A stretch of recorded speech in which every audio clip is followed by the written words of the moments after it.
It's here, not dormant, neither redundant. It's pulsating, inspiring new ideas in IT services and product development for healthcare, supply chain, banking, financial services, and insurance, telecom, architecting tech evolution with artificial intelligence, big data, Internet of Things, blockchain. It's a future of transformative possibilities. A future we're carving at Futurism Technologies.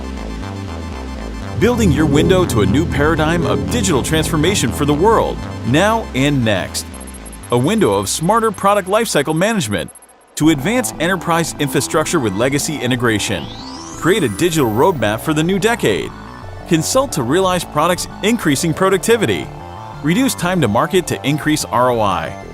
A window perfected with our leadership in information technology, consulting, infrastructure and digital transformation with a global presence, a robust partner network, and a customer-focused quality approach. Backed with 18+ years of expertise in Internet of Things, artificial intelligence and machine learning, product development, blockchain, IT infrastructure, e-commerce. 6 pillars to think digital and carve the future of digital transformation that allows businesses to scale. Together, they have empowered our flexible delivery models. Etching 18 years of industry transformation for 1,000+ diverse clients, making us the ground zero for technology solutions and services to address enterprise vision, faster and with smarter approaches, with 3 major certifications and a passionate and diverse team of consultants and technologists. Solving problems, collaborating, and continuously learning. We're ready for transforming your world and its future. It's here, it's now. The future of digital transformation with Futurism Technologies.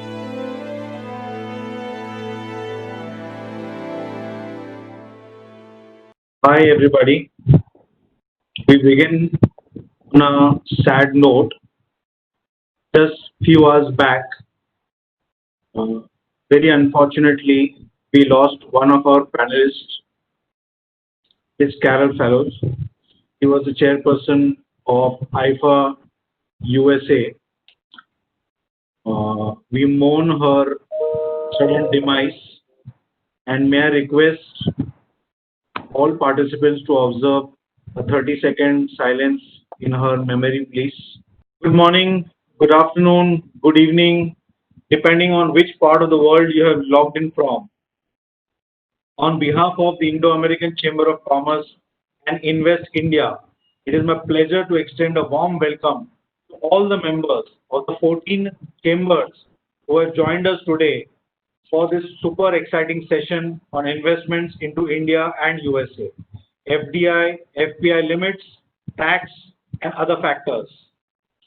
Allow me to set the business context before we get into the technical issues and solutions. India and the USA are in the process of rolling out the red carpet for business entities, big and small. In India, the Department for Promotion of Industries and Internal Trade wishes to give a fillip to the champion sectors in manufacturing. Make in India has identified 25 sectors, 15 in manufacturing and 12 in services. For the record, we account for 40% of America's over-the-counter and prescription drugs. Our mineral diamond exports to the superpower was $8.3 billion in 2018. On the US side, the economy seems to be getting stronger by the day. The overall trade deficit is down by 10%. Various sentiment index have listed US as the #1 destination for receiving FDI. On the Indian side, standing in the way is a genuine single window clearance for investors. A status by a committee of secretaries revealed that 35 central ministries departments preside over a regime of 767 establishment pre-operation licenses. Add to this the multitude of expectations, inspections, and approvals, renewals. after commencement of operations. The country's regulatory system needs to be a little more investor friendly. We have no dearth of opportunities. In our earlier sessions, both Mr. Piyush Goyal and Mr. Greg Kalbach went out of their way to give the fantastic macro picture of the opportunities in their respective countries. Both countries are welcoming FDI with open arms. But where are the opportunities? What are the stumbling blocks? A robust supply chain is considered a necessity. MSME sectors on both sides are the answers. Fortunately, the government in India is providing a $3 trillion collateral-free loan to 4.5 million such units affected by the present pandemic. The 15 to 17% share of manufacturing in India's GDP is likely to see a spike. India is raring to go. The RBI survey of the Consumer Confidence Index stands at 100.5 points a year ahead, as against 53.8 presently, when the nation is battling COVID. That's the background. The groundwork is being laid for a spurt in industrial activities. FDIs have the requisite ambience. Bring them in for a win-win situation. We are on the cusp of an economic partnership of great significance. And to discuss this tonight, we have a galaxy of personalities from India, USA, and Singapore, each a luminary in their own field. Before I hand over to our BFSI chairman from WIC, Nilesh Vikamji, to introduce the dignitaries, I have one more pleasant surprise for all. Indo American Chamber of Commerce Western Region is proud to support the release of a fantastic, well-researched and illustrated book on doing business in India by Nishit Desai and Associates. I am sure all those of you are listening in right now would have received your advance copy by email from Raki. Nishit Bhai, I assure you that the publication will reach more than 10,000 people between the combined membership of all our partner chambers, 10% of whom have logged in today. That's the number I get from the backend team, that the registration is crossing 1,200, more than 10% of which is from overseas. With this, I request Nilesh to take over. Thank you, everybody. Thanks, Naushat, for giving the wonderful backdrop. It's my privilege to give a very brief two-line introduction of today's expert panel, which you would agree is one of the best panel of specialists on today's subject, that is FDI, FPI, and tax issues in the Indo-US investment corridor. First and foremost, amongst us, we have Nishit Desai, our own a very innovative and research-driven lawyer who's a visionary in the Indo-US investment corridor, having opened offices in US decades ago. Then we have Sunil Kaul, a very dear friend, who's a financial wizard, an ex-city banker who's presently the managing director and head of financial services of Carlyle Group in Southeast Asia. Carlyle Group is one of the largest and the most successful investment firms with about $195 billion in assets. 180-year-old, second largest law firm in the United States. Our own Kamlesh Bhai, partner of Indo Company, an expert in taxation and consulting, and the audit committee chair of UNICEF, and earlier the audit committee chair of International Monetary Fund, the first Indian to be the audit committee chair of IMF. Then we have Dave Springston, the practice leader of tax services group of WISM, which is the top 25 accounting and consulting firm in the United States of America. And the session is going to be moderated by two people, one no less amongst all these equals. One is Deepak Nambiar, who's from Calidri, who chairs the India Practice Group of Calidri, as I mentioned, which is 180-year-old second largest US law firm. And we have Rajesh Tripathi, who's from WISM, and who's got more than 15 years experience on the Indo-US corridor, having worked with a number of organizations, but focusing on the Indo-US corridor. With this, I now hand over today's proceedings to Rajesh and to Deepak to take for the fantastic panel which we have, and to understand the whole, issues in the investment in India and US. What are the issues in FDI, FPI taxation? Over to you, Deepak and Rajesh.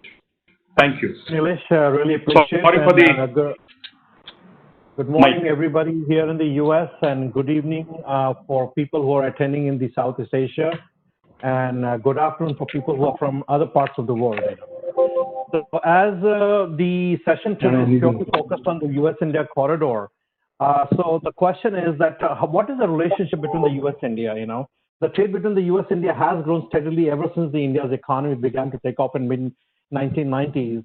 And from 1999 to 2018, the trade in goods and services between the two countries have gone from about 16 billion to 142 billion. And India is now the 8th largest trading partner of the US of India. So that said, I think the first question I will address it to Mr. Nishit Desai. So what are some of the recent trends relating to the foreign direct investment that you have seen in India, knowing that both US-India relationship has become much stronger, and United States is the 8th largest trading partner with India with 142 billion of trade. So Mr. Nishit Desai, what are your thoughts on the FDI investment into India? It's absolutely we have been, I think, yeah, you can hear me, I hope. Okay. So if you look at the whole scene, what we thought would happen this year has completely changed the landscape. And, although we know that Untitled had warned the most, the impact of pandemic long ago, I think it has really happened. And we thought that everything will be hampered, So in many ways, we have seen some contrasting trends. One, that investment in manufacturing and in infrastructure has taken some beating. On the other hand, if you look at services, and particularly technology side, we see a huge upsurge. And all of you know about what happened to Geo, and 17 billion have come in already, 10 billion, some more committed by Google in the whole game. So where we see activity is in the areas of technology, media entertainment, in telecom, in pharma, healthcare, and medical devices, in agro-tech more than even agriculture per se. I think that is where we have seen even impact funds are playing good role, like Omnivore and some other ones. Agro-tech is becoming very, very important thing. IoT is getting into the game and stuff like that, because all the nuances to that. And financial services is catching up. As far as insurance is concerned, that is seeing traction, because India has a huge gap in insurance market, and government has opened up insurance sector to foreign investors to invest up to 49%, but in case of intermediaries, it is 100% now. And so there are many interesting changes. The way in which I look at the trends are more in services at this point in time, and I think manufacturing, we are looking into see new trends. We'll talk about it as we go along, but there are very interesting opportunities coming up, So these are some of the trends we see, Thank you, Nishit. So switching the gear to Kamlesh. So Kamlesh, you know that as Nishit did mention that the trend of the investment from US to India is increasing, and also you're well aware that the US-India has signed the defense contract. Lockheed is now looking at manufacturing the F-16 and F-21 in India right now. So that said, what are your thoughts around that? That where do you see the FDI really gearing towards, from US to India? So at the outset, of course, I must, ask everybody that be safe. And as far as COVID is concerned, please don't take chances and take full precautions, because it's a very dreadful disease. And one must take full precautions to, maintain one's health, or oneself and one's family as well, and near and dear. So having said that, I think, Rajesh, you have started at a very right note on the FDI investment in India. The entire geopolitical situation in the world is now changing, with things happening on India-China side, and several other developments are taking place, which throw open a lot of opportunity for India. And as India and America have an age-old relationship, and we have decades of relationship on commerce and trade. And therefore, I believe what you said was just a starting point on Lockheed and other manufacturing coming to India. Along with the large ones, I personally believe that even the medium size and the small enterprises in USA will find a lot of opportunity in India because of the sheer size of market, the demography of our country, and the opportunities you have on various trade, commerce, and services. So with this, thank you very much for my opening remarks. Thank you. Thank you, Kamlesh. And switching the gear to Hunar. So, Mr. Hunar, as you know that on August 4th, the US government came out with the new policy where they have agreed to collaborate with India on setting up universities in India, basically establishing US schools will set up, colleges will look at setting up the campuses in India. So I think defense that we talked about the campuses, colleges opening up in India. We talked about services, agri, something that the government is focusing on. What are your thoughts, something around that? What do you think on the FDI front, how the relationship can get much stronger, Sure. So I think we covered very well, Mr. Desai, in terms of the sectors that most of the U.S. investment is going to come in over the next at least few years. And it's going to be some services. I would probably like to take a step back and have a quick look at the bigger picture. And you mentioned the interest that we are seeing around defense and more strategic areas, even in energy and so on. One of the things that actually caught my eye was I was looking at some data around the interest that we are seeing from U.S. investors.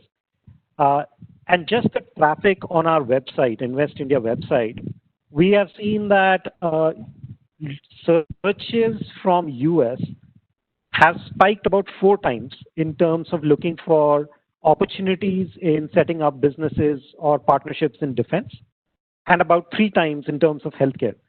So I think that hints to the larger strategic relationship. That is what is converging both these countries together. Of course, in the longer term, the economic strength of India is very critical to the entire Indo-Pacific region for the US. And from that perspective as well, I think we are going to continue on this path of converging interests, more investments into services, but also into defense, healthcare, pharmaceuticals, and so on. So I'll take a pause there. Thank you, Hunar. So I think I'm going to hand it over to my colleague Deepak to ask the next set of questions, to our panelists. Deepak, over to you. Thank you, Rajesh, and hello, everyone. Good evening and good morning to the panelists as well as the attendees. Thank you for this opportunity. I guess my first question is really to Nishit, Kamlesh, Sunil, Kal, and Hunar again.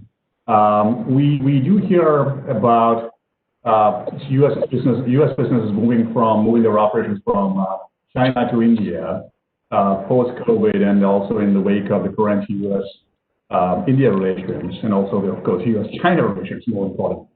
And do you see any shift in such manufacturing operations moving from China to India, or is this more wishful thinking at this time? That's number one. And number two, to follow up to that question, what are some of the opportunities and challenges that you see with the shift from U.S. businesses from China to India? So maybe I will kind of ask the question first to Nishit, followed by Kamlesh, Sunil, and Hunar.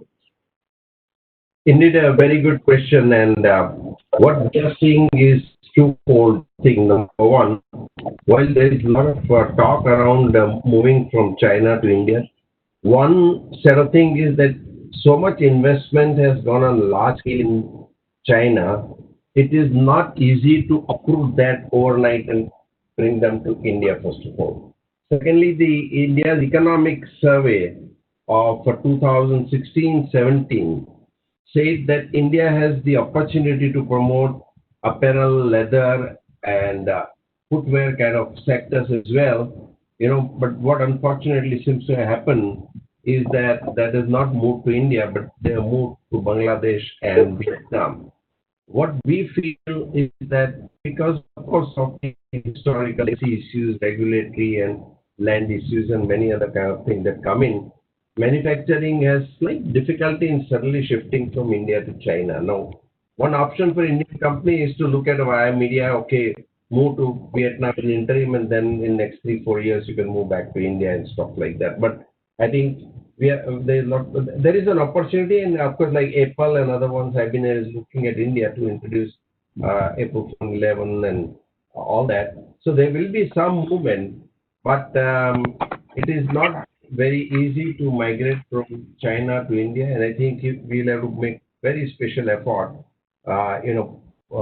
into the whole thing. Also, second thing is that India needs to develop the art of visualization, the large scale visualization, the scale at which we see operations in China are very large, very huge, and that is one art we need to learn how to visualize global markets and not just look at Indian market. Second point is that manufacturing, we need to be very careful about the pollution issues. So one thing is that it can be pollution creating as well in China. How many people can speak about it? I have no idea, and how things happen. But at the same time, there is another area which we need to be careful. Third point on manufacturing is that once you invest and get a technology, transition to new technology is slightly tricky, and because of the advent of automation and robotics and other ones, a lot of things have to be quickly recaptured. So very quickly you tap global markets, move to the next technology, next. Those are kind of things I see in manufacturing. So while I'm very happy that the things will be coming, so in medium term, I would expect India to attract more from China. In the short term, I think, as I mentioned, I'm going back for a moment to services. And even in defense or whatever you call it, after purchasing the equipment, they need to be serviced, otherwise they will get junk. And a lot of things have to be done. So I believe that we should be positioning and repositioning ourselves. But this is the trend I've seen. But if there are anything that needs to be changed in terms of labor laws, to land regulations, to pollution environmental clearances. In Vietnam, it takes 55 days to get all the clearances. And if we can have that kind of a benchmark, well, that would be good, irrespective of the state or center whosoever is responsible. But together, we have to do something very quickly. The speed is the name of the game. So that will be my immediate reaction to the whole thing. No doubt, there are many opportunities, but somewhere we will need to focus on pharma, and those industries have been traditionally excellent, and we can build on healthcare sector, as was mentioned already, build on the medical devices, high-tech kind of stuff, value-added kind of stuff, and pharma intermediates and all that can come more easily to India, I think. So wherever we have strength, we should do everything to get those investments into India. This is my short, while ecosystem for manufacturing is developing, let us go all home on the service. So I say services in short term, manufacturing in medium term. I have a clear path around that within 5-6 years or whatever it is. So I think that is the way. Thank you, Nishit. Thank you so much for that. Maybe I'll just move to Sunil next. Sunil, you run a business and you're based in Singapore. What is the sentiment in Southeast Asia? From what you see from as a business owner, and also generally speaking from that part of the world into coming to India from a business shift perspective. Good morning, good afternoon, and good evening, everybody. I think in terms of movement of businesses and operations out of China, I know there's a lot of talk, a lot of discussions, and for sure, some of that, there may be some anecdotal evidence of some, stuff happening, but it takes time to make large investment decisions, and so it's a bit too early to tell definitively how that will play out. Of course, one would certainly expect some supply chain reorganizations in industries like pharmaceuticals, chemicals, electronics, and so on. And we have, in fact, started to see some of this already happening, for example, in pharmaceuticals, as Mr. Desai just mentioned. Obviously, India will be competing with other alternatives, like a number of countries here in Southeast Asia. I think Vietnam was mentioned a few times, and I cover that for my, in my job. And they are clearly a very welcoming destination. There are a lot of established businesses there. And so the ecosystem, which is very important for manufacturing facilities, has to an extent already been set up. And so we have to compete with that in India. And we also have to recognize that when some of these decisions come up for movement of operations, an option that many large companies will consider is onshoring, because there are distinct political benefits and other related upsides for them in the current, nationalistic environment, which seems to be spreading all around the globe. India does have compelling advantages, and we all know that the great, the domestic market, the GDP per capita in the urban areas has now crossed $2,000, and this will provide very strong tailwinds. I'm sure if you look back at China itself, when they crossed this 2000 level sometime in mid-2000s, there was a very sharp increase in a number of industries which attracted investment. And then, India has advantages in areas like technology, where India is a lot more open than China. And so we've seen large players like Microsoft, Google, Facebook, etc., invest large amounts of money in different, verticals within India. And we could list a lot of other attractions, but I will re-emphasize the point that has already been made, that for all this to happen in a big and sustained way, we need to keep simplifying the regulatory and the tax ecosystem and offer more predictability and stability in these areas. I'm sure my fellow panelists who have a lot more knowledge and experience in this will be addressing this, but I think that is critical for us to, be able to make a real claim on some of these businesses to be moving to India. Thanks. Yeah, thank you, sir. And maybe I'll move to Kamlesh and then after that to Hunar. So Kamlesh, from a tax perspective, and also generally, you talk to a lot of businesses, and then probably they come to you and Hunar first before they come to us lawyers. So what are you seeing in India? So whilst I completely agree with my predecessors, Nishit and Sunil, on the fact that shifting manufacturing is not easy. It takes time. It takes decades. And I also agree that you need to create a proper environment, a long-term sustained environment of predictability in tax systems and regulatory systems, so that people who want to invest are aware what they are getting into. So that's a must.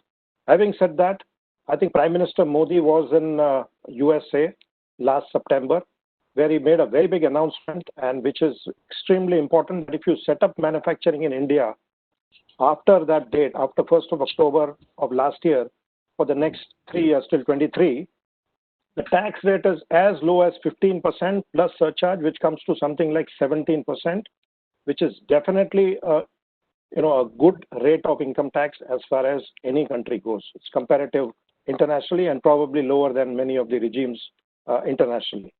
That is one. Number two, we had a plethora of indirect taxes, in the form of excise duty, sales tax, value-added tax, luxury tax, this tax, that tax, and whatnot. In 2017, India merged all these taxes into one tax. And mind you, we also, like USA, are a federal system. We have the federal government and we have state governments. We have several states. And to bring everybody on board, so everybody came on board, all the federal government and all the state government, they passed a law called the Goods and Services Tax, where all the indirect taxes have been merged, and it's a seamless flow of credit. So there's no cascading impact of tax on tax as far as indirect tax is concerned. So that's also a very big. There are administrative issues right now on the backbone of the GST platform, where there are some teething trouble, but I'm sure the design of the tax is extremely good. 1 point, straight away, administration also is one. You don't have to go to multiple agencies. So these are some of the positive, points of the setting up of businesses, which, the investors should consider. And thirdly, of course, the government of India recently has announced in that Atmanirbhar announcement, what they made, the Prime Minister, that they are going to look at land, labor, and law. Even the legal system in India is, takes a lot of time to redress a legal issue. So they are going to address all these three issues. I'm sure the government of India is looking at easing out various things and laying a platform, a long-term platform for manufacturing to come to India. Thanks, Deepak. Thank you. Pinar, maybe I'll go to you for your questions, please.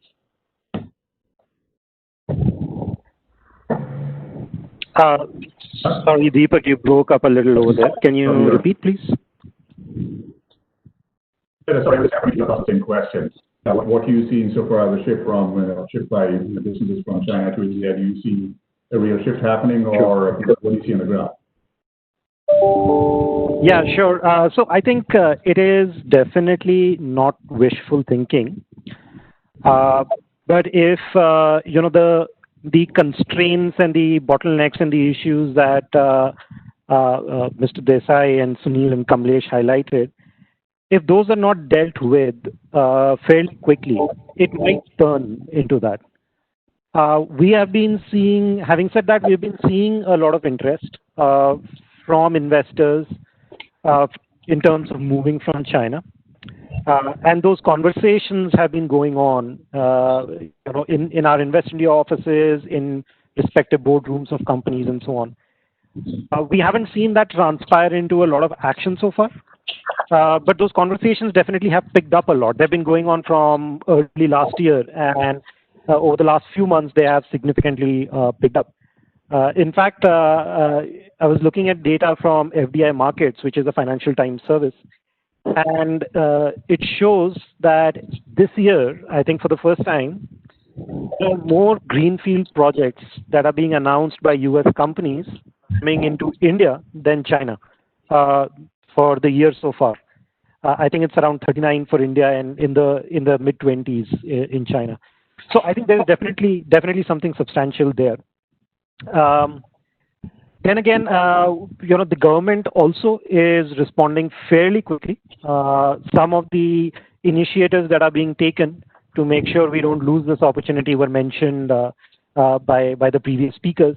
And I will delve into a little more detail on all the kind of transformational work that is going on so that we don't miss this opportunity. But yeah, I will close with the fact that it is definitely not wishful, and it is really up to us to be able to get this home. That's encouraging, Pinar. Thank you so much. I think Rajesh, over to you for the next set of questions, please. Deepak. So great conversation. The conversation was very much focused on US to India. We're going to now switch our table and talk about what's happening from Indian companies who are looking at inbound investment to the US. And I'm sure that most of the participants and the people who are attending the event, they must have seen the CII report that was released on June 16th of this year, where the Indian companies have pumped in over about $22 billion worth of direct FDI investment into the US. And they've created about 125,000 jobs, So that said, I think we will try to focus on, and the question will be geared to Dave and Tim.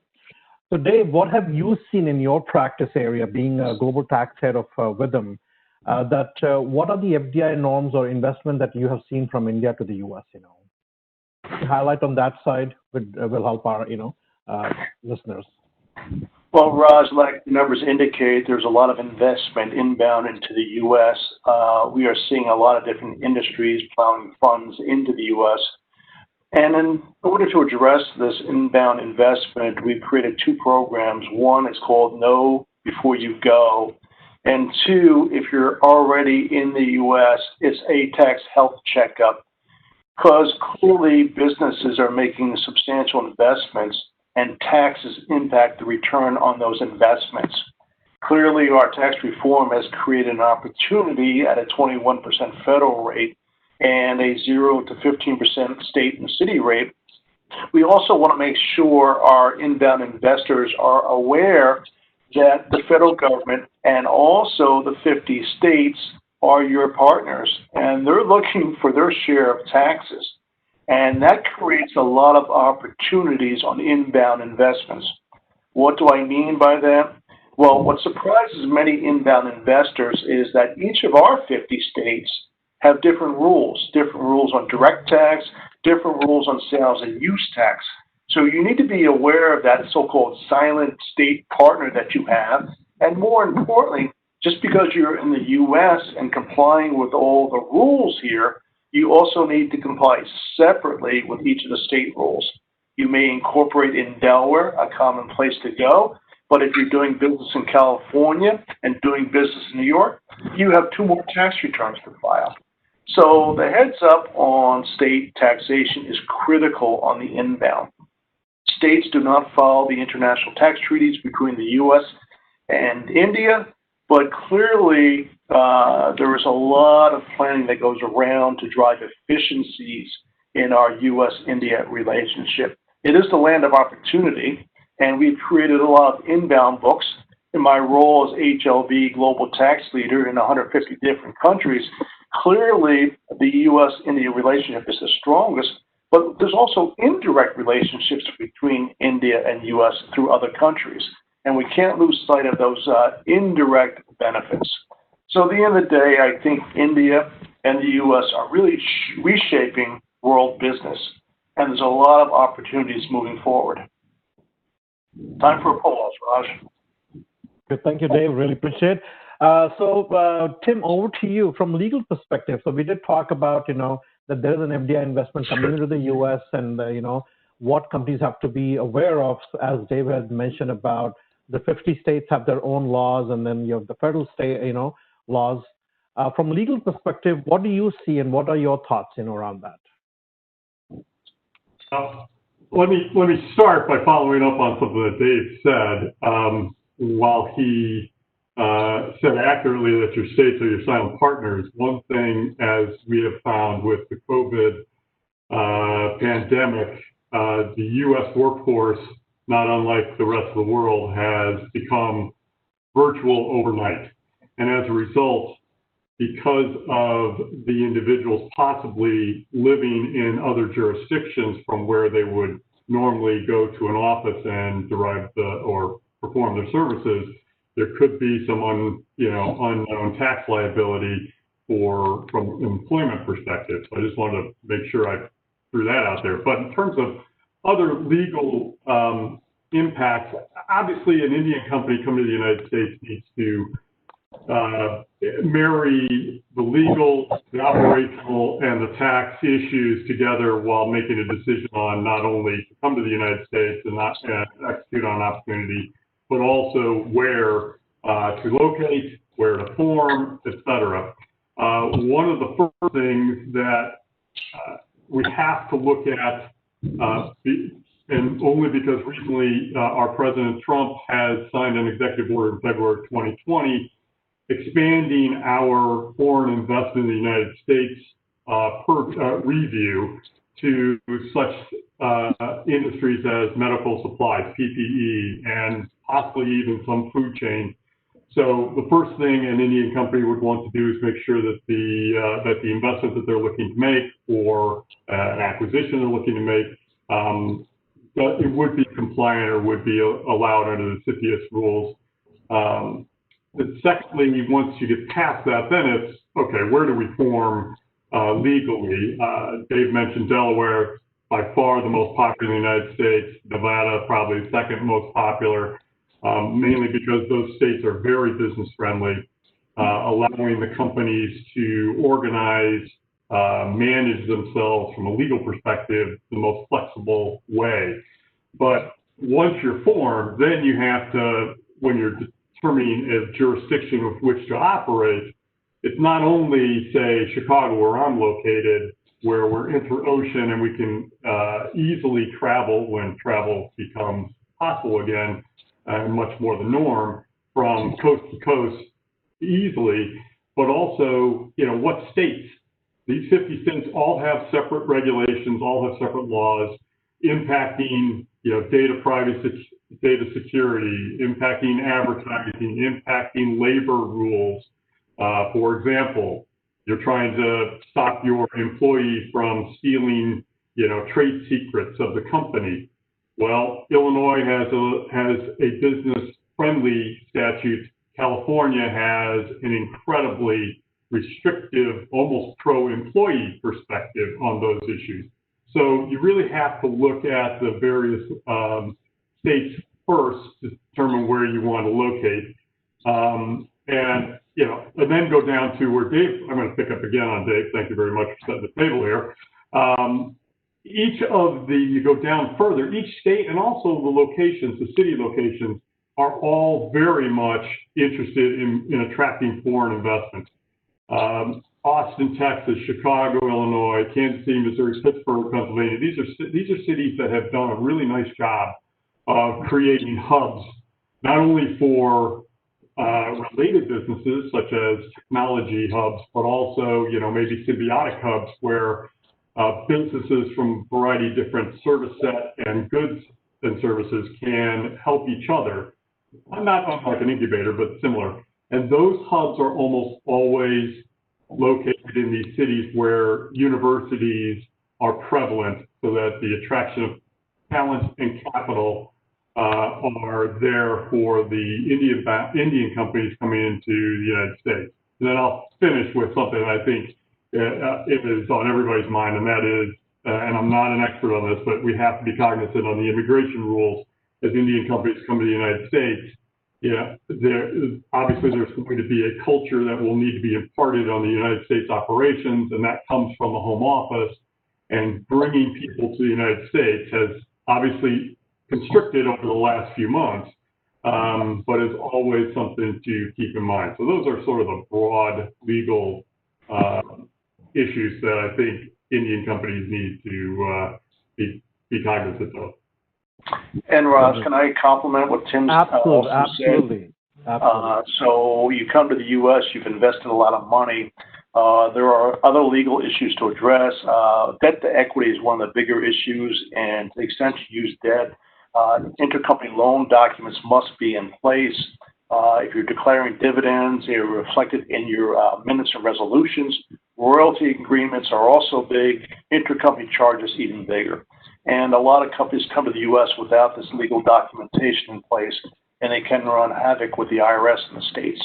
So legal is very important in these intercompany agreements. Then finally, how are you going to get the money out? Is it going to wait for an exit? Is there going to be a sale or whatever? So very important. Land of opportunity, but a lot of issues. Thank you, Dave. Really appreciate giving us a higher level flavor of what things companies should think about when they come into the U.S., from a BI investment perspective. So that said, I'm going to hand it over to Deepak, because we are going to switch our gears and talk about the business-related, concerns that we have to look at from cross-border perspective. So over to you, Deepak. Thank you, Raj. Before I ask my question, I guess my next question is directed to Nishit on the legal and regulatory framework. I just want to reflect on two things or the things that Tim and Dave mentioned from doing business in the U.S. One additional issue that Indian businesses should consider is the choice of law, which I think Tim alluded to, which is, which state law should you pick, whether it's New York or something else. And then equally important is waiver of jury trial, which is in your contract, your commercial contract that you enter into with your counterparties here, because oftentimes Indian companies do not fare well when it comes to the jury system in the U.S., unfortunately. It takes a whole discussion in itself, which I'll avoid now, but that's something that you might want to keep in mind when you come and invest in the U.S. and also decide which is the choice of law when it comes to commercial contracts. So that's it for now. So Nishit, coming to you, please. If you could please tell us in maybe 2-3 minutes, now what is the current legal and regulatory framework for foreign in India? And I also want to reflect on something that Sonal Kaul mentioned earlier, that as a businesses require predictability in India. And oftentimes, including more recently, we've had instances like the digital service tax, and also the recent proposal to regulate non-personal data on the privacy side of things, among other issues. So could you kind of please walk us through what the current regulatory framework is, what challenges you see, and what solutions you may have to kind of address some of those things, please? Yeah, I think just too many questions in one question. Thank you so much. And, I'll just make a small comment also on, on the fact that as far as the U.S. is concerned, it has state-to-state, laws. It's in lighter vein, I say United States of America is most un-United States of America. As far as Indians are concerned, when you have to say in a contract, what is the governing law? It's a governing law of India shall apply. But it is not the same thing in the US. You don't say governing law of the US. It's you have to refer to specific state at times and stuff like that, which understanding often doesn't exist in India. And it can make a lot of differences, was just mentioned, by previous speakers. Now, coming to India, I see two sets of things. Has the ease of doing business in India improved? I would say certainly yes, in many ways. And very simple thing, like I remember a few years ago, and Kamlesh, you know about it, about a few years ago, to incorporate a company in India took anywhere from 75 days to 90 days, just to incorporate a company. And just few weeks ago, now we could incorporate company in 2.5 hours. Okay. So that kind of ease has also improved. Second biggest complaint, I think, if you have seen ease of doing business in India, is with regard to a lot of regulatory reforms that happen, but enforcement of contract has been one of the sore points in the whole thing. The way in which we look at is that now regulatory framework has improved. I'll deal with that in a moment.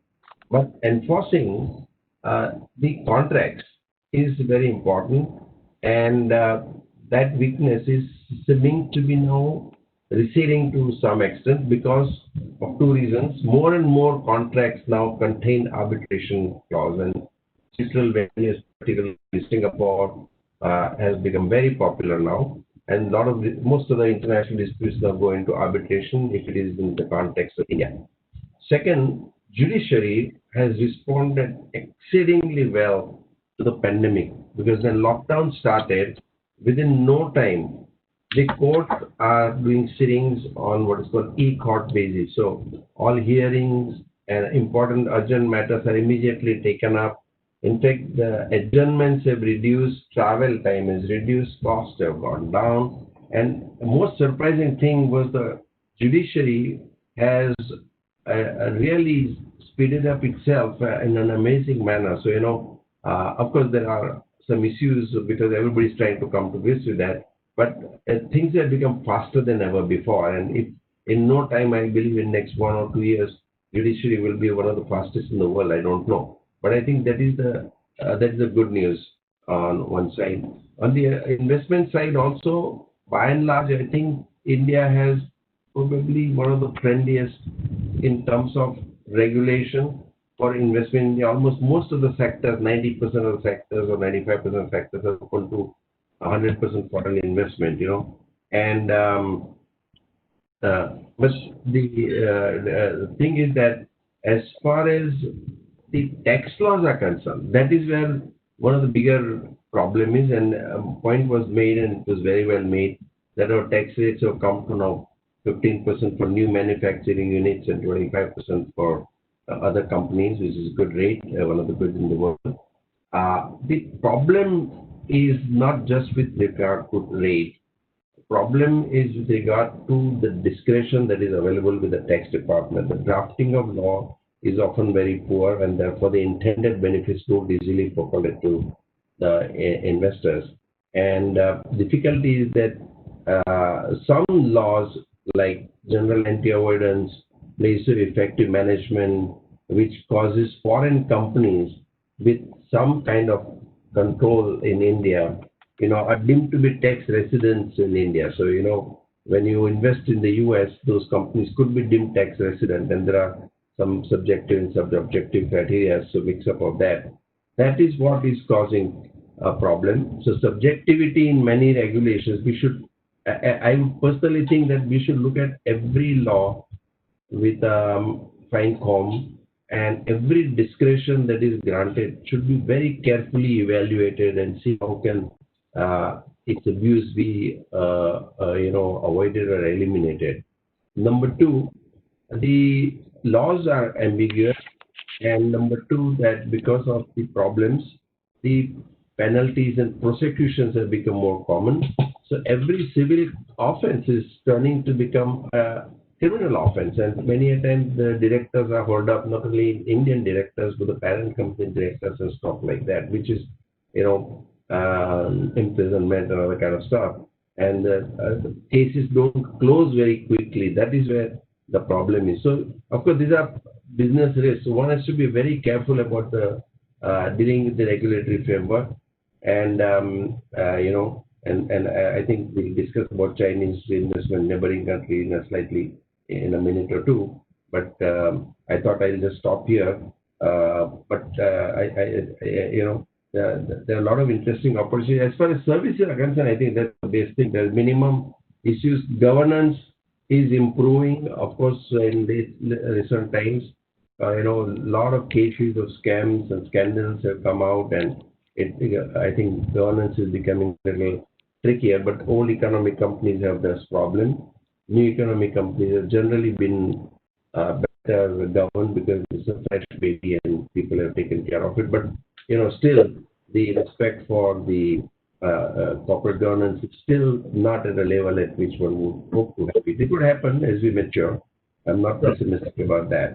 And, so I think, and as I mentioned, a lot of investment is coming to India in technology and other sectors. So, hopefully that also will change the culture in India. And Chinese thing we'll discuss separately when you want me to.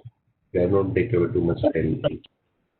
Thank you so much. That's very helpful. I think we can go over some of the questions, the forthcoming questions.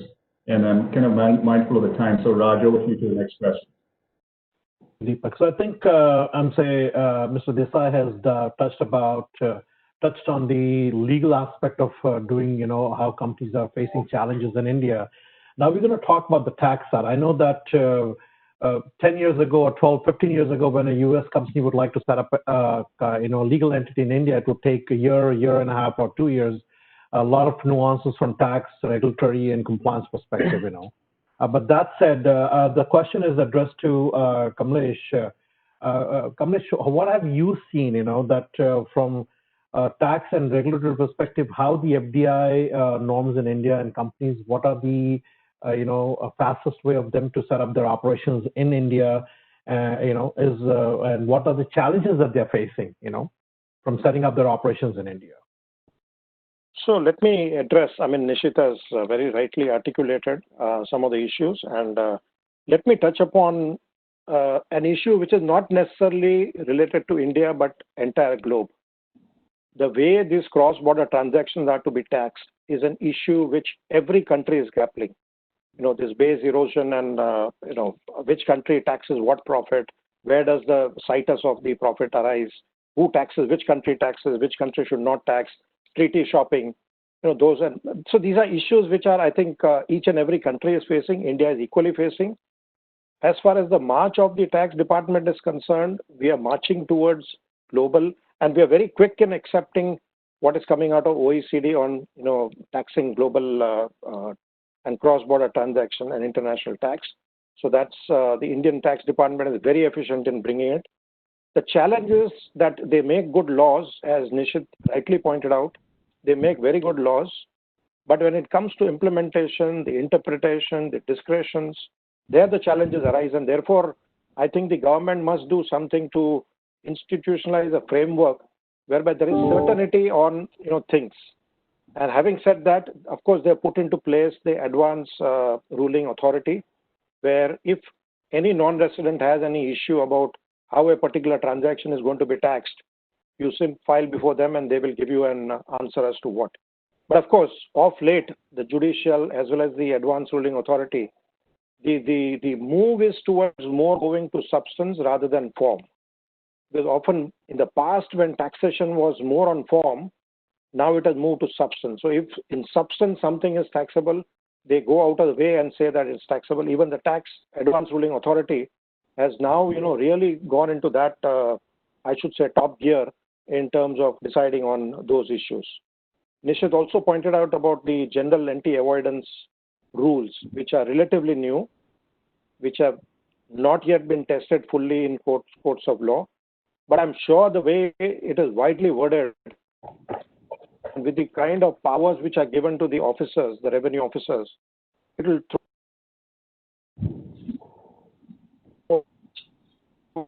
open plethora of issues before the let me give some examples so that tax laws are fully based, totally tech driven. E-filings are technology based.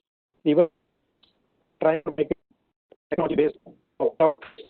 You just file your documents, some of it not necessarily disclosing who the taxpayer is, and passing an order. So maybe those kind of things, and they've constituted a complete cell which will monitor what the qualitative aspects of such assessments. And therefore, I believe that those issues would, come down. So having said that, I think those are the, comments on the challenges which any entity, not necessarily international entities, but even the domestic entities face as far as tax laws are concerned. Back to you, Rajesh. Thank you, Kamlesh. I think that's a very valid point that you and also Dave had mentioned it earlier, that any cross-border transaction, whether you're doing a business from US to India or India to the US, your intercompany transaction agreement has to be properly placed, and proper items have to be highlighted, whether it's your royalty, it's the services, or it's, any kind of an R&D work has to be properly reported as a part of your intercompany transaction, and making sure that your transfer pricing is done correctly in India, knowing very well that Indian tax authorities are pretty notorious from transfer pricing perspective, where the markups have to be proper, knowing that US is very lean, not so, notorious. They're very lenient, but I think now it's ramping up, and as David had alluded, that US is also gearing up, on the transfer pricing and making sure people are compliant from and being properly reporting all the intercompany transactions. So that said, Mr. Desai, any thoughts from your side on legal side? Just maybe a 1 minute session. If you could highlight something from the legal side. I think two things. One, I would also just add to what Kamlesh mentioned on the tax. I believe time has come for India and of course our community at Indo American Chamber of Commerce and other colleagues. I think I've been mooting one concept of one world, one tax somewhere on the line in 10, 15 years time. The issues which he mentioned, they all relate to technology. Now today, all businesses happen in cloud. So to find what is the source of an income and what is the residence even is becoming more and more tricky. So we'll need to have a global formula, and where one side the issue is that you can have taxation cross-border, and from tax terrorism, which expression I used in 2014 and became popular, but other expression I would use is today is about tax imperialism. Means every country wants to have extraterritorial tax laws and want to encroach on the taxing territory of the other country, and therefore a lot of conflicts. And on the one side, you talk about tax credit, but tax credit is becoming a major issue. India has introduced like equalization levy. It is creating its own problems, other income tax, not GST and stuff like that. So we'll have to move to a system where there is one world, one tax. At least taxpayer should be ensured that he will not be taxed twice. You tell us 15%, 20% tax rate, you put in an escrow account and let the countries fight rather than tax lawyers and accountants fighting for the companies, because, we say, we pay whatever you want, period. Give me a formula. The biggest problem with base erosion and profit shifting, they have not defined what is base, and that is source. And I don't want to go into technicalities at this moment, but our countries, both countries have an opportunity to lead the thought leadership in the world together to have some kind of one world, one tax concept. Maybe it will take 5, 10, 15 years. But if you start today, perhaps we'll get there. That is one part on the tax. I think that's a passionate subject I have right now. But second thing, as far as the legal issues are concerned, I think things are getting a little better at times, but there is also sometimes one step backward, one step forward, 2 steps backward, or otherwise. And we have to really be careful to find what kind of balance we want, because you cannot have two controlled economy and regulatory system, and I think we have to move fast towards each of the laws to look into and reform, particularly legacy issues, labor laws and other ones. That one we will need to refine. But I think, and one more small point I'll finish with. See, we look at past. Okay, you have to correct that. Present are the operational issues. Immediately you need to resolve them. But most important thing is that the future is to be looked at. So laws have to be already thought of in terms of what future technologies are going to come. So what we call anticipate, prepare, and deliver. That means you look every new technology, every new business model, every new social, political, economic development, bring along with it the new legal, tax, strategic, and ethical issues. So we should look at the future technologies that are coming up. For example, driverless car. Okay, I was talking to once the CEO of the Uber and with the Chief Minister of Maharashtra, previous one, and they out of the whole world, they selected 5 cities in the world to bring flying cars.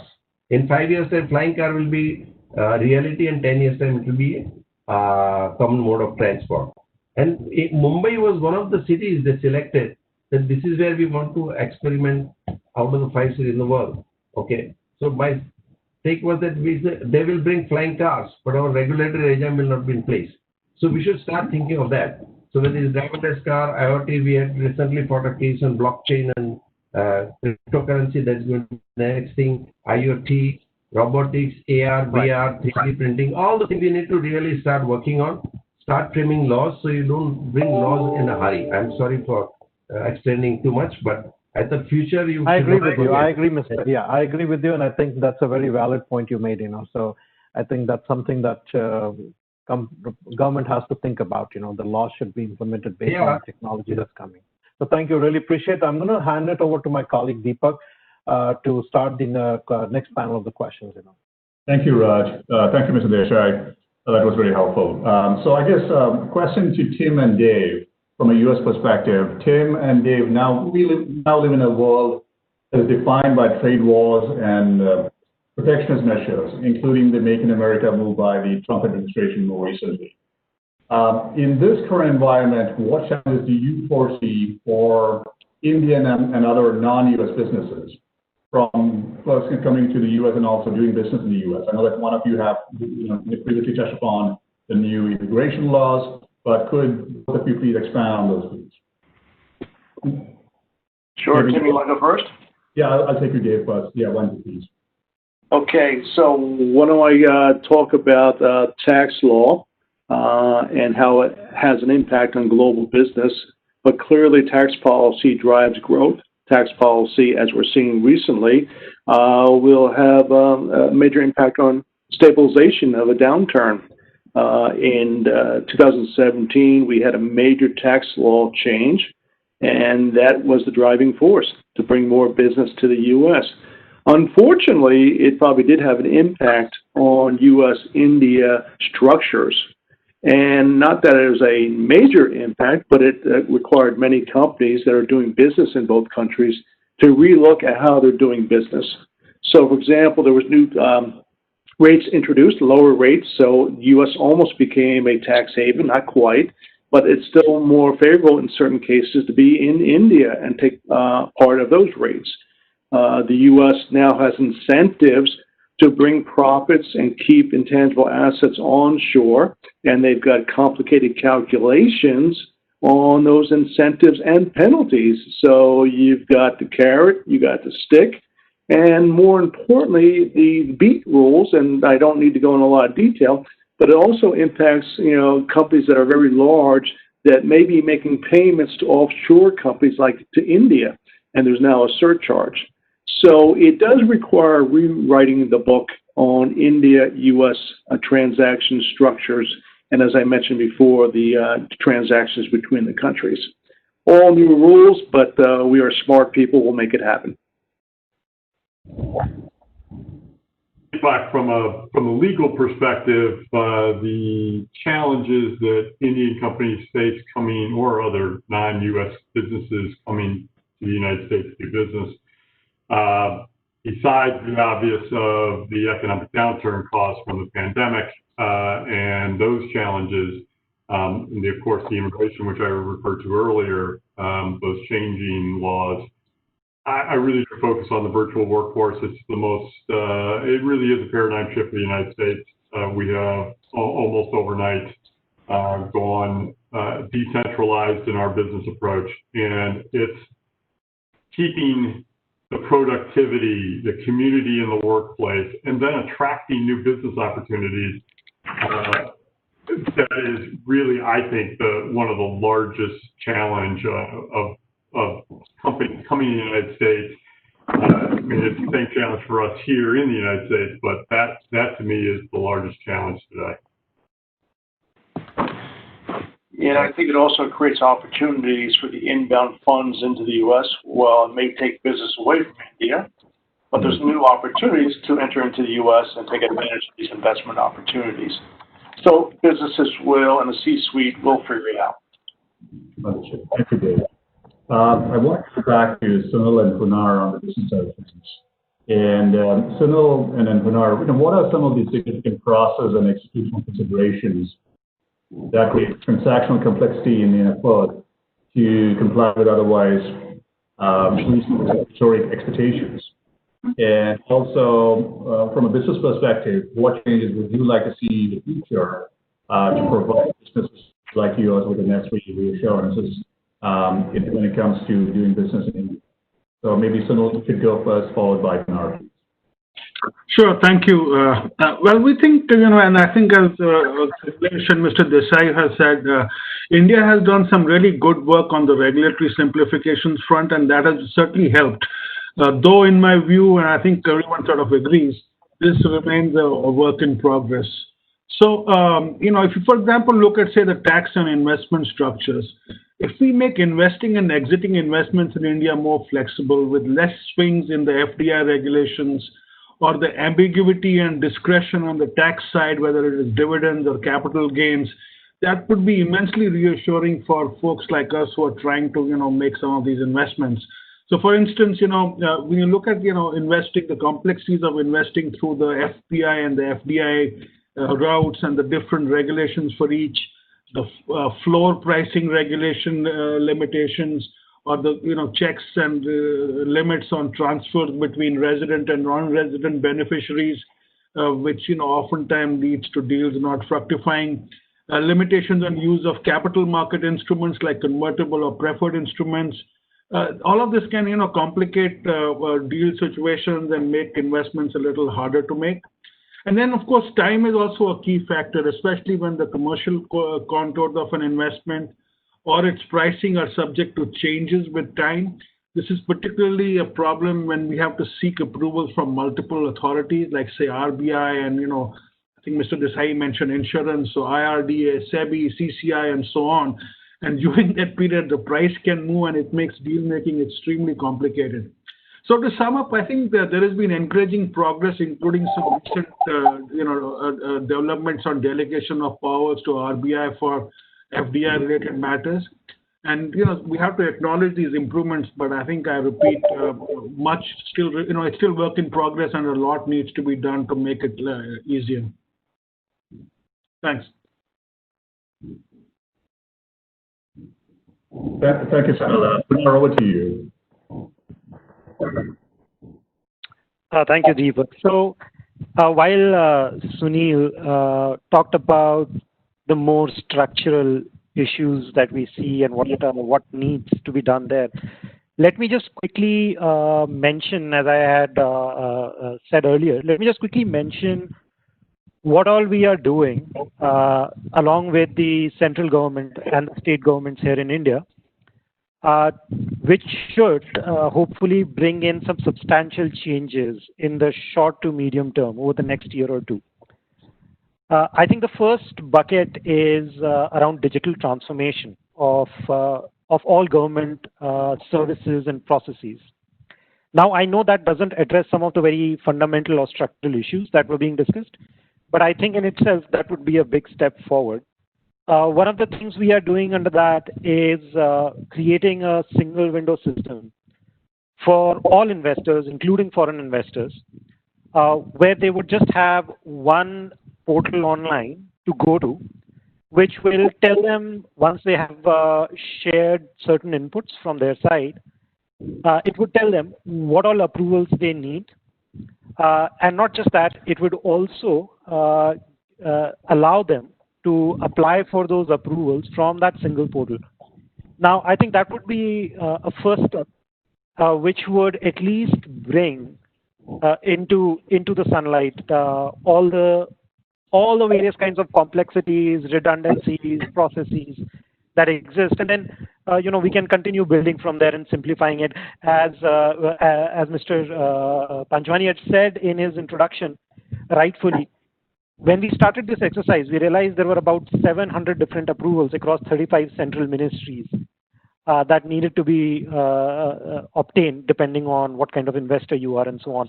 In fact, I'll add another data point to that. We actually found that there were more than 3,000 inputs that those 700 approvals needed before they could be assessed and provided by the central government. So that's one. I will run through the others very quickly. That's the first one, single window. Then we have an industrial information system that's going online. It's already partly online, where there would be a large pool of ready plug-and-play land for industrial use. The final vision is that somebody sitting in their office, for example, in New Jersey or in Los Angeles, should be able to have a look at the land, the ecosystem around, all the facilities, and should be able to, in fact, go to the extent of leasing that out and getting all the approvals and so on. A first version of that has already been released. So that's more around digital transformation. That, of course, within the center and the states, there are certain more short-term actions or initiatives that have been taken to ensure a smoother facilitation, including setting up of a very dedicated group of secretaries headed by the cabinet secretary himself, who are looking at individual investments and projects which need facilitation and fast tracking. So all of this work is underway, and hopefully we should see some really good progress. Thank you so much. Raj, over to you for the last two set of questions. Absolutely. Thank you, Deepak. Really appreciate it. So I think we're going to spend, maybe the question is going to be to Nishit and Kamlesh, So I know that the Indian government had a sunset clause in the special economic zone. March of this year, the special economic zone, was not extended. That's what we were all hoping for. But they also have the Gift City initiative in Gujarat. And what are your thoughts? What are the new incentives and benefits you think? And maybe in a minute, if each one of you can answer that, is there any other incentive that the government of India is going to come out with, knowing that Gift City is another thing on their horizon, but there was a sunset clause for the special economic zone. So that's it. Over to you, Nishit Bhai, and then followed by Kamlesh. Yes. In fact, with Gift City, I was involved right from its conceptual days in 2007. And, when I've gone with Mr. Muthu to Singapore, and the idea came up. What happened was that it got notified in 2011, and then later on, a lot of issues were there. Ultimately, we got unified regulatory authorities. I think now there is one authority which gives all the approvals, except that the tax department is not part of it, but they are driving some of those changes as well. In the last few days or few months, we have focused heavily on Gift City becoming a catalyst for an investment rather than just becoming like manufacturing place or SEZ of its own type, to have its own exemption and stuff like that. But what is done is to create an ecosystem for fund industry. Now, private equity, hedge funds, and other funds, I think they contribute immediately and large amounts of money. A lot of foreign investment can be channelized through them. So current focus is on, apart from the other changes on the fund industry changes, and there are issues relating to GST which are sorted out. The issues relating to pass-through sorted out. Only yesterday, the PAN number and all this troublesome things were there for subject of course KYC, but those ones have been sorted out. So I think they are moving a little fast forward. And today, the chairman of the authority has also made a statement asking tax department to be a little more, generous, not to do pin tricking and stuff like that. So I think at the moment there is a lot more fast forward work going on, because India wants to take the opportunity of tapping financial services sector, which has undergone some difficulty in Hong Kong. And of course, Mauritius has been there, but at the same time, because of OECD and some other issues, there are, things which need to be taken care of. So India is working on that. They want to become more like Hong Kong, Singapore, or other jurisdictions on the planet. But financial services sector has a huge impact. I remember helping Mauritius government develop financial services sector, offshore financial center in 1991, and there was zero contribution nearly. Today, about 13% of the GDP is contributed by financial service sector, and it has become a global. The skill set that is in come up. I don't want to go too long at the moment, but I think gift city is another avenue you must look at, and maybe Mr. Vikramsingh can talk a little bit about on the sunset clause. It was extended. Really appreciate that. It's getting, Right. Thank you, Mr. Vikramsingh. Over to you. Yes.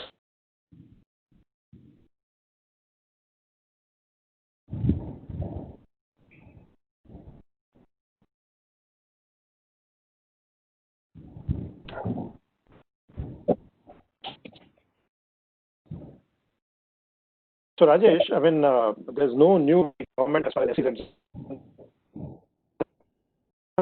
government may think of companies who want to establish their businesses just for overseas business. You manufacture and just export your goods outside India. So maybe something of the special economic zone may come back, but of course there's no news as of now as far as the government of India is concerned. And of course, Gift City, Nishit has very eloquently explained what are the benefits of establishing oneself in the Gift City. Back to you, Rajesh. Thank you, appreciate it. So switching gears, I think I'm going to have the next question to Dave and Tim. So as you know that, U.S. is looking at, Trump administration is looking at Make in America move has been done, one of the key initiatives of the President Trump. But that said, what are the incentives and benefits, that you see from, maybe U.S. federal and state tax perspective? And then I'm going to hand it over to, Dave to answer that, and then Tim can address and highlight something from the legal side as well. So over to you, Dave. Sure. Again, we talked about the 50 states we have here. So the incentives are not just at the federal level, but also at the state level. And we often talk about tax incentives, but there's lots of non-tax incentives also. So looking at the federal level quickly, we're allowed to expense capital items in the year of acquisition and placing in service. That's a major change that's occurred a few years ago, but it continues on to keep the economy moving. There is also a lot of incentives in this COVID environment that it may not be too late to come on board and get some federal incentives. But more importantly, we've got a great research facility, including credits for doing the appropriate research. Then what you'll find in states who are hungry to attract business here, there are credits and incentives for increasing the number of jobs in a particular state. There are also expenditure credits for expanding manufacturing and equipment purchases. So there's a whole laundry list, but there's also grants and low interest rate loans that you can obtain here in the U.S. But clearly, you may not want to borrow money, but to be involved in a capital infusion of foreign direct investment. So, Raj, the list can go on and on and on, but we're open for business. Thank you, Dave. Tim, over to you. Following up on Dave's table setting here, I appreciate it. Well, let's see. Recently, the Trump administration formed a U.S. International Development Finance Corporation. It's really meant to offer billions of dollars to help reshore manufacturing in targeted areas as a result of COVID, PPE production, generic drug production, et cetera. There is talk of expanding that to other industries, really to help, they call it the reshoring of the manufacturing jobs in the United States. Nothing has moved forward as a result after they formed it, as far as I know. Beyond that, as Dave said, yes, every local, and I alluded to earlier, every local municipality of any size, especially when they have the university platform for the talent, has created these incentive zones as well as hubs in order to attract businesses. But in terms of legal incentives, the only incentive, frankly, that I wish they would focus more on, and there's been discussions over the years of limiting the liability exposure for businesses operating in the United States. We are a very litigious environment here at the United States, as everybody probably knows, and being able to avoid or limit your legal liability would really be the best incentive to attract businesses. But as of today, even the talk of limiting liability for companies reopening during the COVID pandemic is still being fought by the various political constituencies. So that's what I have been following. Thank you, Tim. Really appreciate it, and that's a good insight. So that's what I'm going to hand it over to Deepak to do the ask the last question before we open up for the Q&A after that. Thanks, Rob. Over to you, Deepak. Maybe I'll start with Tim and then follow with the rest of the panelists. So I think we are into our last segment, folks. And again, thank you so much for participating, especially you, Sunil, and it's getting really late for you in Singapore. So I'll be quick. Just kind of the quick round, we'll go around the table, and maybe Tim, why don't you go first, please? Any closing remarks as we kind of conclude the conversation? And then Dave, after you, and then so on and so forth. I think the positivity here needs to be underscored. The United States, like so many different economies, has opportunities even in downturns. There's always there's capital looking for opportunities both here and abroad. The United States is a very attractive marketplace for a variety of industries. And I think the Indian companies or Indian investor looking to the United States has many opportunities to attract that capital, to attract the incentives, especially if there is job creation associated with it. There's many pockets of incentives, whether it be tax or otherwise, to help those businesses. Thank you. Dave, in 10 seconds, how about you, please? It's clear that there's lots of incentives in India, lots of incentives in the U.S., so I think the countries have to do it jointly and take advantage of all the opportunity and reduce the business risk. So I'm for joint. Thank you. Mr. Desai? How about you? Oh, yeah, I've got just about 2-3 points very quickly. One with regard to the neighboring country investment, which I thought I'll deal with that later on. So India has brought in regulation that if any person from China or neighboring country has to make investment into India, it will require special government approval. But the expression used is any beneficial interest or shareholding, Now, that is not defined. So if you have a foreign US company in which China has already made investment, even 1% otherwise, would that be hit with special approval? So we are getting back to approval process, and I think India needs to very quickly clarify these regulations.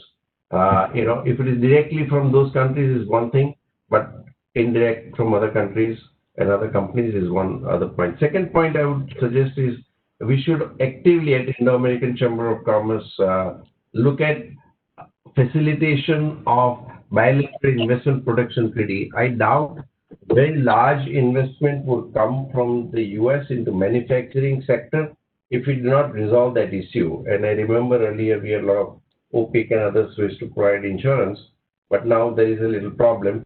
And India has lost some cases in the BIP cases. I would not get into detail at this point in time. But I think bilateral investment protection treaty, I think we should quickly resolve. Otherwise, we'll buy goods, material, defense equipment, etc.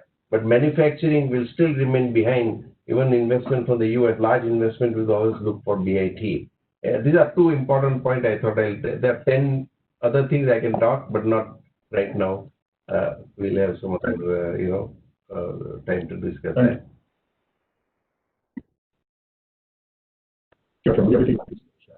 Sunil, how about you? Any closing remarks? Yeah, I guess I would very emphatically say that the Indian demographics, the long runway for growth, the improving regulatory infrastructure, I think they offer a pretty compelling investment thesis, from my perspective as an investor. So yeah, sure, there are things to be worked out, and we obviously have a lot of suggestions. But I think the closing thought from me is that we are very bullish on the prospects in India. Thank you, Sunil. Kamlesh, how about you? Yeah, so I'm born and brought up in India, and I've been in practice for the last more than 35 years. And I've seen the evolution of laws and taxation in India, which my fellow panelists have also mentioned. Looking at all that, and I've seen the improvements which have taken place in the recent past, and I'm very optimistic that, and the government is hearing things very fast. They're taking quick actions. As Hunar also rightly pointed out, is a facilitation for more business, and therefore I would only close by saying that please invest in India. You have a huge market, you have a huge middle class which are consuming, and we are growing. So with that, I would optimistically, close my remarks. Thank you, Deepak. Thank you, Kamlesh. And Hunar, how about you? What do you see? Closing remarks. So Deepak, I'll keep it very short. I'll just say that if there is anybody out there who is thinking of investing in India or investing anywhere and is still uncertain, because these are uncertain times, please reach out to us. The very existence of Invest India, the National Investment Promotion Agency, is testimony to the government's commitment to facilitate anybody who is looking to invest. Thank you, Hunar. Now, Shab, over to you. And Suhas, yes. Thank you, Deepak. Thank you, Rajesh, for an excellent job done. Not only have you covered so many questions in such a short time and evoked fantastic response from all the panelists, but also you have managed to close in time, which I was worried about. I think I have my compliments to you, and I was worried about Sunil, who's logged in from Singapore. It is way past his bedtime. I don't know whether Sunil you'll sleep or you'll stay awake for a couple of hours and day in your day. But thanks, Rajesh. Thanks, Deepak. We are unable to take questions from the panelists right now, but rest assured, we had asked for questions in advance, and we have received 250 questions in advance, and those were given to Rajesh and Deepak, and they have incorporated most of their questions in their questions. So that's the situation. And with that, may I request Suhas Paranspe, the President of Bombay Chartered Accountants Society, to propose his vote of thanks. So while he gets himself unmuted.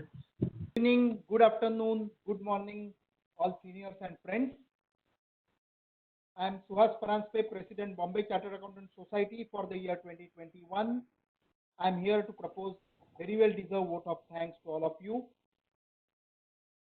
It was an excellent panel discussion with a very relevant subject today for two important economies.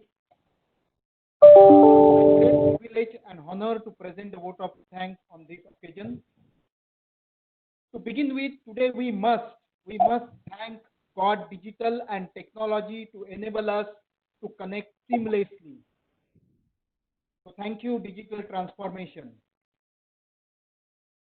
On behalf of IACC and BCAS, I would like to thank our panelists for sharing their insights and expertise in the matters of taxation, policies, and legal obligations for FDI and FPI into India and the USA.